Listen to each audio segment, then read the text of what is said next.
अस्सलाम वालेकुम वरहमतुल्लाहि वबरकातुहू। दोस्तों, उम्मीद करते हैं कि आप सभी अच्छे से होंगे। I welcome you all here in this today's video. दुआ करते हैं कि अल्लाह पाक सबको खुश रखे। दोस्तों, और आज आपके साथ एक अहम बात शेयर करनी है। जितने भी हमारे मुसलमान हैं सभी से रिक्वेस्ट करता हूँ कि वीडियो को मुकम्मल देख लेना। स्पेशली यम सन मुसलमान उमर से कर रिक्वेस्ट कि ये वुचन ज़रूर लास्ट तमतन ये वीडियो।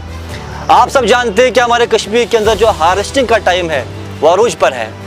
इवन दाएं लोन तमोन दाएं तुमुक और जमात को रुखन ये तिमन मुकदरस मज मिलो तिमन। उसी तरीके से इन गर ूंट अड़ वालन ूंट अड़ बरई कर और अड़ नबर सोजन। और हमारे कुछ ऐसे भी है इन गर डोन तिमो छन तिम डोन और वह जमात कर आगे क्या करना है उनको वो प्रोसेस आगे फर्दर करना होगा। और हमारे कश्मीर के अंदर कुछ प्लेसेस ऐसे भी है यमन सैफ्रॉन कल्टिवेशन आसन और उनका भी टाइम आ चुका है कि सैफ्रॉन हार्वेस्टिंग का टाइम आया है। दोस्तों, कहना ये है कि हमारे कश्मीर के अंदर हार्वेस्टिंग का टाइम आ चुका है। जिसको भी जितना नसीब में था वो मिलने वाला है। लेकिन अब हमारा जो इस्लाम है, हमारा अल्लाह है, वो हमें अपना हक मांग रहा है। यानी कि उशर इस्लाम मगर उशर 10% अब वो देने का वक्त आया है।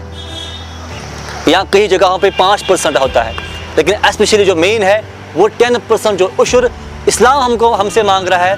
क्या आप सब वो देने के लिए तैयार हो या चापलूसी करोगे? दोस्तों, याद रख लीजिए, ये हमारा एक हक है। हम एक दाना ज़मीन के अंदर डालते हैं और इस दाने से अल्लाह पाक हमें एक लाखों दाना देते हैं और उस लाखों दानों में से अल्लाह पाक हमें 10% मांग रहा है, 10 दाने मांग रहा है। क्या हम वो देने के लिए तैयार नहीं है?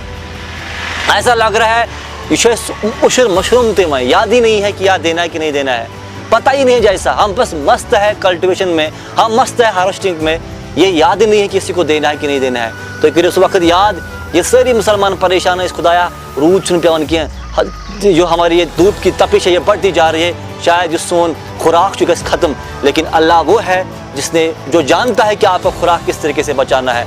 Allah has the authority to protect us from every kind of disaster. He knows how to save us, वो जानता है। लेकिन उसके बाद वही अल्लाह हमारे ऊपर आजमाइश करता है। वो हमारा अपना हक मांगता है हमसे कि 10% जो उशर है वो दे दो। जिस तरीके से ज़कात होता है, जैसे सोन चुगैर आसन, चांद शासन, रबी शासन, ज़कात 2.5%, इसी तरीके से उशर देना पड़ता है। जो हमारे ज़मीन से क्रॉप्स निकलता है उस पर 10% हमें इस्लाम मांगता है। किनको देना है? जो आपके गरीब है, ये उनका हक है। जिस अल्लाह ने आपको मालदार बनाया ना, वो अल्लाह जानता है कि जो घर आपके सोसाइटी में गरीब है उससे भी बनाना है मालदार। लेकिन अल्लाह ने वो आपके लिए आजमाइश रखी है कि मैं आपको सब कुछ देने के बाद मांगूंगा कुछ कि इनको देना है। क्या देने के लिए तैयार हो? जब मुसीबतें आते हैं ना, फिर हम परेशान हो जाते हैं कि उन मुसीबतों को कैसे बचा पाए।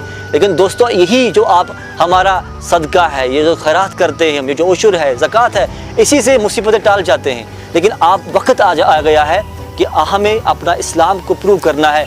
हम तो कहते हैं कि हमारा दादा मुसलमान, हमारा बाप मुसलमान, लेकिन ये ज़बानी कहना तो आसान है। लेकिन यहाँ पे हमें साबित करना है कि अगर जब उनके टाइम से उशर दुनुकन दे देना, क्योंकि इससे वादा कर अल्लाह के रसूल ने वादा किया है कि इन चीज़ों से तुम्हारे माल में कुछ कमी नहीं होगी।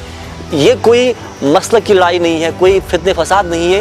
ये इस्लाम हमें मांग रहा है कि जो आपका उशर का हक है ये दे दो, ताकि जो आपके पड़ोस में, जो आपके सोसाइटी में गरीब है, मिस्कीन है, बेवा है, यतीम है, उनका सहारा बन जाए। याद रख लीजिए, ये चीज़ें आपको देने चाहिए ताकि आपको इन मुसीबतों से खुद को बचा पाओगे। जानते कि इस्लाम ने जो सब कुछ रखा है, ज़कात है, उशर है, या हम कहेंगे सदका है, सदक़तुल फ़ितर है, ये सब कुछ जो है ना, खैरात का कंसेप्ट बता दिया। ये सब इसीलिए है कि मुसलमान के जो माशरा होगा जहाँ पे इस्लाम का बोलबाला है, उस माशरे के अंदर गरीब, मिस्कीन, यतीम मुसीबत में न रहे, बल्कि उनका भी सहारा बन जाए। दोस्तों, ये आपका हक बनती है, हमारा हक है उशर का। हमें हक बनता है कि हमें ये दे देना है। उम्मीद करता हूँ कि आप इस पे अप्लाई फॉलो भी करोगे। ये नहीं बुलाना है यूशर मशराउन तो किए, हालांकि ऐसा लगता है यूशर मुश्तिक मुसायर नहीं हुई, लेकिन ये याद करना है, ये हमारा हक है और हमें उन गरीबों तक पहुँचा देना है। उम्मीद करता हूँ कि अप्लाई करोगे, उस वीडियो को जरूर शेयर भी करोगे।